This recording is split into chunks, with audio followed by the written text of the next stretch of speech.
عام طور سے ہوتا یہ ہے کہ کسی نہ کسی بات پر شوہر مان لیجیے باہر سے ٹینشن لے کر کے آیا ہے، یا کوئی اس کو پرابلم ہے بزنس میں یا جاب میں یا کاروبار میں کسی چیز میں، تو ٹینشن میں گھرا ہوا ہے، تو گھر پہ آ کے وہ بات بے بات وہ غصہ ہوتا ہے، چاہے وہ اپنا غصہ، اور دنیا میں آپ جانتے ہیں کہ ہر آدمی اپنے سے چھوٹے ہی پر غصہ اتارتا ہے۔ غصہ اللہ تعالیٰ نے ہماری فطرت میں رکھا ہے، اور انشاءاللہ کبھی میں بیان کروں گا کہ بڑے مقاصد اس میں ہیں، لیکن عام طور سے ہمارے یہ عادت ہے کہ اپنے سے چھوٹے پر ہی ہم غصہ اتارتے ہیں۔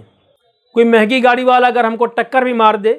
تو ہم دیکھیں گے اس کو مڑ کے تو مسکرا کے سلام علیکم سلام کر کے چلے جائیں گے، اور کوئی معمولی سائیکل والا اگر ہم کو ٹکر مار دے تو ہم اس کے ساتھ کچھ کی خبر لے لیتے ہیں۔ ایسی گھروں میں ہم لوگ اپنی بیوی کو کمزور مخلوق سمجھتے ہیں، اپنے بچوں کو کمزور سمجھتے ہیں، چھوٹا سمجھتے ہیں، تو سارا غصہ باہر کا آ کے ان کے اوپر اتارتے ہیں۔ یہ کسی طرح سے انصاف کی بات نہیں ہے۔ اللہ تعالیٰ نے غصہ برداشت کرنے کا حکم دیا ہے، وہ آپ کا خون ہے، آپ کی شریک حیات ہے، آپ کی لائف پارٹنر ہے، آپ کے ہمراز ہے، آپ کے سکھ دکھ میں ساتھ دینے والی مخلوق ہے، وہ کوئی جانور نہیں ہے۔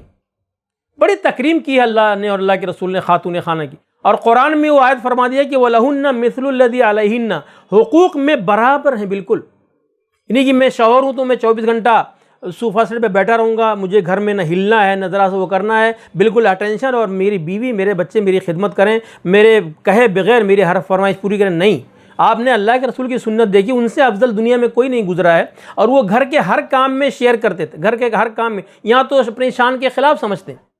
کہ باہر ہمارے دوست لوگ آئے ہوئے ہیں اور میں خود چائے لے کے جاؤں، نہیں، یہ تو میرے شان کے خلاف، دوست کیا کہیں گے، ارے اس کے یہاں کوئی کام کرنے والا نوکر نہیں ہے، اس کے کوئی لڑکے نہیں ہیں، یہ سب غلط چیزیں ہیں، اسلامی آداب کے خلاف ہیں۔ تو وہاں جو ہے جو ناراضگی جو ہوتی ہے اس میں غصہ آئے کسی بات پر، وہ غصہ آ کے اتارتے ہیں، بلکہ بہت سے اس میں لطیفے بھی آتے ہیں کہ وہ آفس کا غصہ گھر پہ اتارتے ہیں۔ آفس میں کسی نے کوئی گستاخی کیا، کوئی ناراض کرنے والی چیز کیا، یا کاروبار میں، تو آگے گھر پہ غصہ اتارتے ہیں۔ یا ٹیچر اگر مارتا ہے اسکول میں،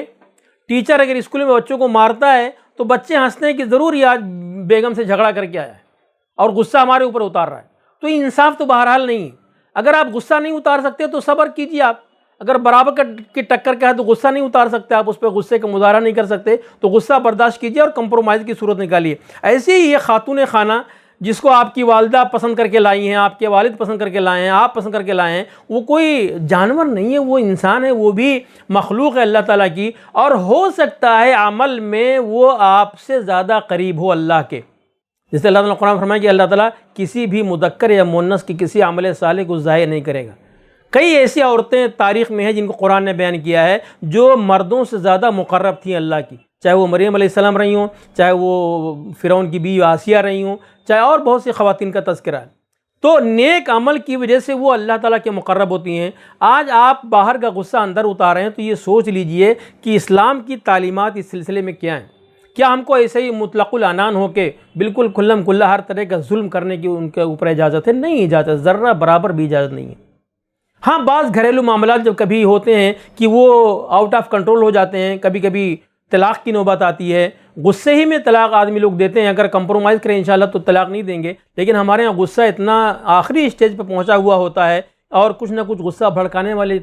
افراد ہمارے معاشرے میں کام کرتے ہیں، غصہ بھڑکانے والے، جیسے شیطان ہے یا اور انسان نما شیطان ہے، غصہ بھڑکانے والے کام کرتے ہیں۔ ایسے وقت میں اسلام کی تعلیمات آتی ہیں اور ہمارے قدم کو روک لیتی ہیں۔ خود قرآن میں طلاق کا جو اسٹیپ بائی اسٹیپ جو مرحلہ بتایا گیا ہے، اگرچہ ہمارے مس یوز کی وجہ سے وہ آج پارلیمنٹ میں قانون بن گیا ہے، لیکن اسلام میں ایسے حالات نہیں ہیں۔ اسلام ایسا دوسرے مذاہب کی طرح سے یہ نہیں سوچتا ہے کہ زندگی بھر کتنا بھی کمپلین ہو، کتنی بھی شکایت ہو، آپ نکل نہیں سکتی، آپ نکل نہیں سکتے، چاہے وہ کسی، میں نام نہیں لینا چاہتا، بہت سے دھرموں میں ایسا ہے جن کے یہاں طلاق کا کوئی کنسیپٹ نہیں ہے، وہاں جہنم میں سڑتی رہو یا سڑتے رہو، لیکن طلاق نہیں ہے۔ آج جو دنیا میں ماڈرن دنیا میں ہو رہا ہے، آپ فلمی دنیا کی باتیں سنیں، بڑے بڑے لوگ 20 سال سے کورٹ میں مقدمہ چل رہا ہے طلاق لینے کا، لیکن اسلام نے کہا کہ بھی کوئی زبردستی نہیں ہے، اگر آپ نہیں پسند ہے تو ٹھیک ہے، آپ اپنا راستہ لیجیے، ہم اپنا راستہ لیتے ہیں، لیکن اس کا اسٹیپ بائی اسٹیپ ایسا مرحلہ بتایا اللہ تعالیٰ نے کہ پہلے طلاق دو تو بیوی گھر ہی میں رہے۔ یہ نہیں کہ اتنی دشمنی ہے کہ اس کو گھر سے نکالنا ہی مقصد، ایسا نہیں ہے۔ طلاق یہ اصلاح کا ذریعہ ہے، کہا طلاق رجعی ہو تو عورت گھر ہی میں رہے، اور صحابہ کرام کی ایسی مثال ملتی ہے سبحان اللہ کہ ایک صحابی نے ایک طلاق دیا تھا اپنے خاتون کو طلاق رجعی، اور گھر میں تھیں، تو ایک بار اللہ کے رسول کے پاس آئے، کہنے لگے رسول میں اللہ کے رسول صلی اللہ علیہ وسلم، میں نے اپنی بیوی کو طلاق دیا تھا، اور چاندنی رات میں نے چھت پر یا کہاں اس کا پازیب دیکھا تو میں سب کچھ بھول گیا، اور اس کو ایز اے بیوی رکھنے لگا اپنے پاس یا اس کے ساتھ ہم بستری کیا، تو اللہ کے رسول مسکرائے اور فرمایا کہ بہت اچھا کیا تم نے۔ تو یہ وہ حکمت جو قرآن کی ہے، یہ نہیں کہ اس کو جدا کرنا ہے یا بھگانا ہے۔ ہماری نہ عورتیں سمجھ پاتی ہیں نہ ہمارے مرد سمجھ پاتے ہیں کہ وہ ایسے نہیں ہے وہ کہ وہ جادوئی چھڑی کہ اس کو دے دو مسئلہ تمہارا حل ہو جائے گا۔ میں یہی کہوں گا کہ غصہ ہیں شوہر سے آپ، یا شوہر آپ سے غصہ ہے، تو اس میں کمپرومائز کا کوئی نہ کوئی راستہ نکالنا چاہیے، ورنہ یہ طلاق جو ہے اس کے بعد پھر وہ شوہر بھی برباد ہو جاتا ہے، آپ کے بچے بھی برباد ہو جاتے ہیں، آپ بھی برباد ہو جاتے ہیں۔ شوہر جا کے نشے کا عادی ہو جاتا ہے، غلط صحبت میں بیٹھتا ہے، بچوں کے اوپر کوئی نہیں رہے گا تو بچے جو مرضی ہوتی ہے وہ کرتے ہیں، تو اس میں بہت سے غلط اثرات ہیں۔ اس لیے اسلام نے آخری حد تک اس کو روکنے کی کوشش کی ہے، لیکن پھر بھی انسان یہ کہتا ہے کہ ایک انسان آزاد ہے، اس کے اوپر زبردستی نہیں کر سکتے آپ۔ جب تک راضی برضا ہیں تب تک تو گاڑی چلتی ہے تو چلائیے انشاءاللہ، لیکن زبردستی نہیں کر سکتے جیسے دوسرے ادیان میں، دوسرے دھرموں میں ہے۔ تو ناراضگی اگر ہو تو اس کو ختم کرنے کی کوشش کرنا چاہیے، اور ناراضگی میں غصہ ہوتا ہے آدمی، غصے میں ایسا تصرف کرتا ہے جو اسلام کی تعلیمات کے خلاف ہیں، تو غصہ کو کنٹرول کرنے کے لیے وہی طریقہ جو حضرت علی رضی اللہ عنہ نے اختیار کیا کہ چلے گئے مسجد میں، وہاں سے ہٹ گئے۔ آپ وہاں سے ہٹ جائیے تو چلنے پھرنے سے آپ کا غصہ کم ہو جائے گا۔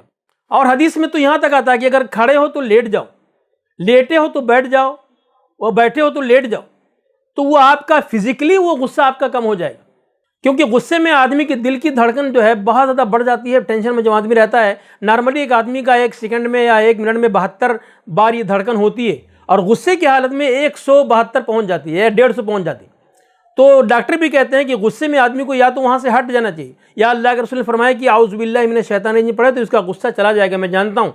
تو یہ تمام طریقے اسلام نے حل بتائے ہیں۔ ایسا نہ ہو کہ اتنے محنت سے آپ نے گھر بنایا اور معمولی سی ناراضگی کی وجہ سے آج یہ فرمائش کا کھانا نہیں لائے، آج فرمائش کا کپڑا نہیں لائے، یا بیگم کو آؤٹنگ کرنا ہے تو آؤٹنگ کرنے کے لیے نہیں لے گئے، یا شاپنگ کرانا ہے تو شاپنگ کرانے کے لیے گئے، یا میکے جانا چاہتے تو نہیں لے گئے۔ معمولی غصے کی وجہ سے گھر کا یہ ماحول، گھر کا یہ خوبصورت ماحول، اس کو جو ہے اس میں رنگ میں بھنگ مت بنائیں، اور کسی طرح سے مسئلہ کو عقل مندی کے ساتھ ڈیل کریں۔ تو اس میں شوہر کو اور زیادہ عقل مندی کا ثبوت دینا چاہیے، شوہر کو اور زیادہ عقل مندی کا ثبوت دینا چاہیے، کیونکہ اللہ تعالیٰ نے شوہر کو قوام بنایا، گھر کا سرپرست بنایا ہے، گھر کا ذمہ دار بنایا ہے۔ بدنامی آپ ہی کی ہوگی کہ آپ کا گھر بڑا اجڑ گیا، آپ کے یہاں طلاق ہو گئی، آپ کے بچے برباد ہو گئے، تو نام تو آپ ہی کا آئے گا۔ اس لیے میں اپنے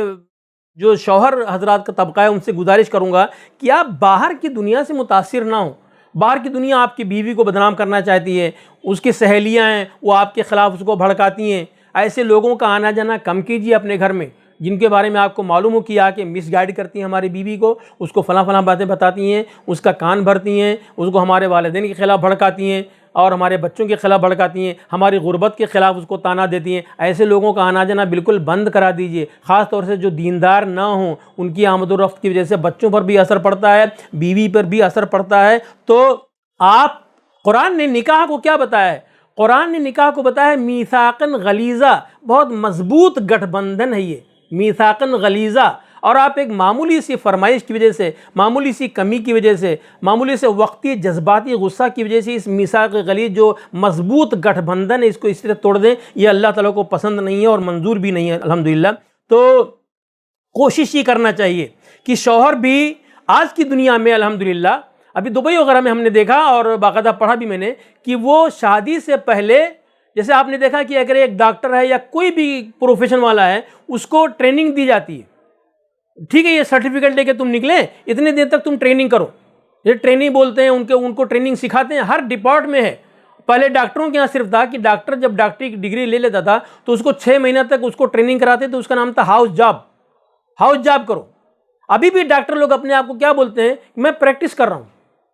آپ کہاں بیٹھتے ہیں؟ میں فلاں جگہ بیٹھ کے پریکٹس کر رہا ہوں، اس کو پریکٹس ہی بولتے ہیں، یعنی وہ ٹریننگ کورس ہی ہے ان کا۔ کوئی بھی حرف آخر نہیں بن جاتا، کوئی بھی کمال کو نہیں پہنچ جاتا، ٹریننگ ہی ٹریننگ کرتے جاتے ہیں تب جا کے کمال کو پہنچتے ہیں۔ میں نے دیکھا ہے کہ یہ شادی بیاہ کا معاملہ جو اتنا پیچیدہ ہو گیا ہے، یہ صرف ہندوستان کی بات نہیں ہے، ہندوستان میں تو کم ہے، بہت سے عرب ممالک میں، پوری دنیا میں طلاق کی شرح، طلاق کا پوائنٹ یا طلاق کی گنتی اتنی زیادہ بڑھ گئی کہ پریشان ہیں وہ لوگ کہ یہ اس کو کیسے کنٹرول میں کیا جائے. جیسے آپ کو معلوم ہے کہ اعداد و شمار جمع کیے جاتے ہیں کہ یہاں پہ کتنے انسان ہندوستان میں ہیں, کتنے مسلمان ہیں, کتنے غیر مسلم ہیں. ایسے ہر دنیا میں ہر ملک والے اپنے شہریوں کی تعداد معلوم کرتے ہیں اور اسی حساب سے وہ ماسٹر پلان بناتے ہیں کہ ہمیں کتنا خرچہ لگے گا, کیا ریسورسز ہمارے پاس ہیں وغیرہ وغیرہ. تو وہ یہ بھی نکالتے ہیں کہ طلاق کی شرح اتنی کیوں بڑھ رہی ہے. اور ہم لوگ وہاں پہ رہ چکے ہیں اور ایسی ڈپارٹ میں بھی رہے ہیں کہ ہم کو بھی معلوم ہے اس میں مین رول جو ہے وہ عورتوں کا جاب کرنا. عورتوں کی جاب کرنے کی وجہ سے طلاق کی شرح بڑھ رہی ہے. مثال کے طور پر ایک عورت جاب کر رہی ہے, شوہر جاب نہیں کر رہا ہے. جیسے آپ نے دیکھا بہت سی جگہوں پہ, نام نہیں لوں گا میں, بہت سے ممالک میں اور یہاں بھی ہے کہ وہ عورتیں ہی محنت کرتی ہیں, گھر میں بیٹھے یہ اپنا ان کا جو شغل ہے, بہت مشہور کام ہے, وہی کرتے رہتے ہیں. عورتوں کی کمائی پہ گھر چل رہا ہے. تو بہت سی جگہوں پہ اس کی وجہ سے گھر برباد ہو رہے ہیں.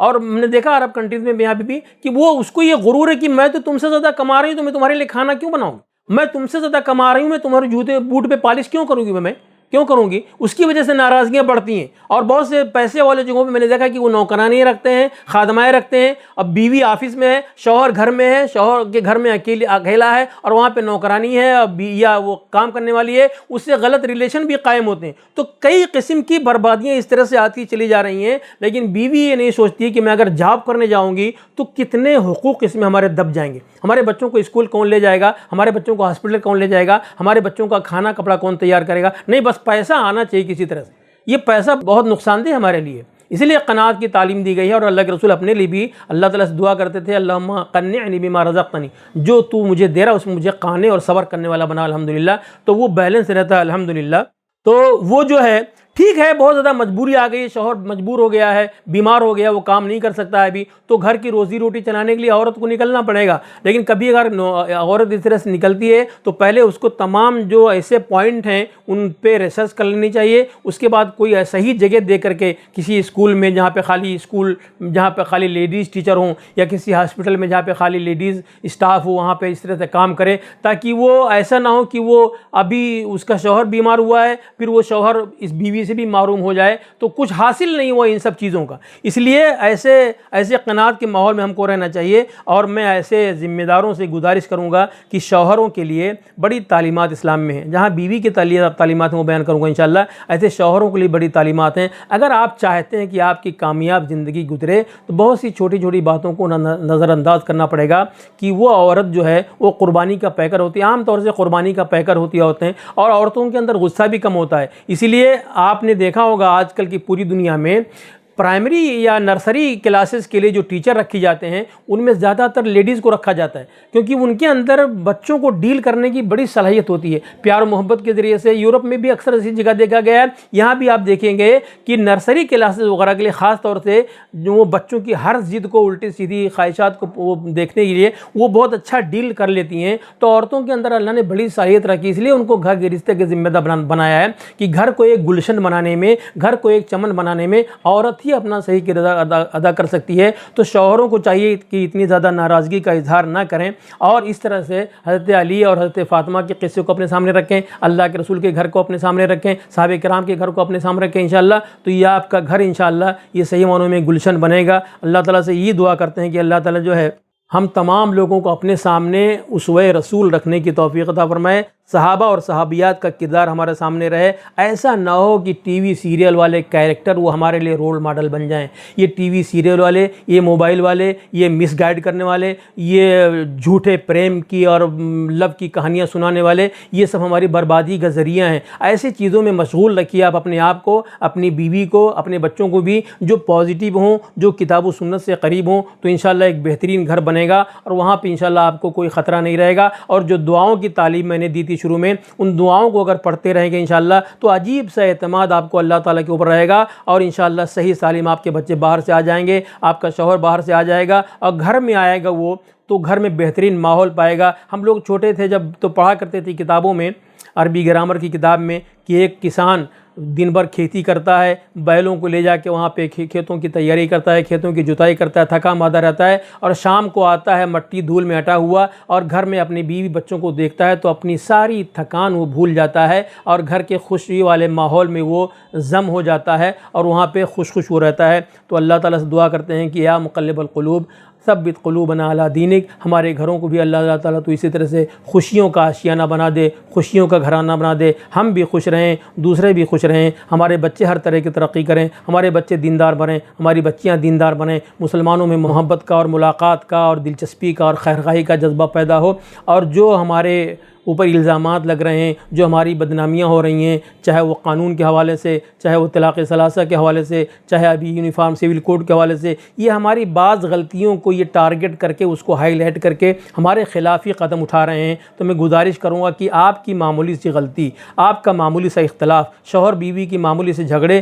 یہ ہمیں بہت زیادہ بربادی کی طرف لے جا رہے ہیں، اور وہ اب تو خالی کمنٹ کرنے کا مسئلہ نہیں رہ گیا ہے، خالی کورٹ کچہری کا مسئلہ نہیں رہ گیا ہے، اب تو پارلیمنٹ کا آرڈیننس کا مسئلہ بن گیا ہے۔ اس لیے اگر کوئی قدم آپ ایسے اٹھا رہے ہیں جو آپ کے لیے بھی نقصان دہ ہے، آپ کی بیوی آپ کے بچوں کے لیے نقصان دہ ہے، آپ کے لیے بحیثیت ایک مسلم امہ کے وہ نقصان دہ ہیں، تو اس کا گناہ بھی آپ کے اوپر پڑے گا۔ اور کہیں ایسا نہ ہو کہ اسی طرح سے قانون بناتے بناتے یہ لوگ ایک دن ہماری نماز پر بھی پابندی لگا دیں، ہمارے عبادتوں پر بھی پابندی لگا دیں، تو اللہ تعالیٰ جب سوال کرے گا تو کیا جواب دیں گے ہم لوگ کہ ہمارے معمولی سے غصہ کی وجہ سے، ہماری معمولی سے ناراضگی کی وجہ سے لوگوں کو موقع مل گیا اور ہمارے خلاف اس طرح سے قانون بنا دیا اور اللہ کے دین کو فالو کرنے میں ہمارے لیے رکاوٹیں پیدا کر دیں۔ دعا کرتے ہیں اللہ تعالیٰ سے کہ اللہ تعالیٰ ہمارے دلوں کو نرم کر دے، دعا کرتے ہیں اللہ تعالیٰ سے کہ ہمیں اپنے حقوق کو، شوہر ہے تو شوہر کے حقوق کو، بیوی ہیں تو بیوی کے حقوق کو، باپ ہیں تو باپ کے حقوق کو، بیٹے بیٹی ہیں تو ان کے حقوق کو پہچاننے کی صحیح تربیت ہمیں عطا فرمائے اللہ تعالیٰ۔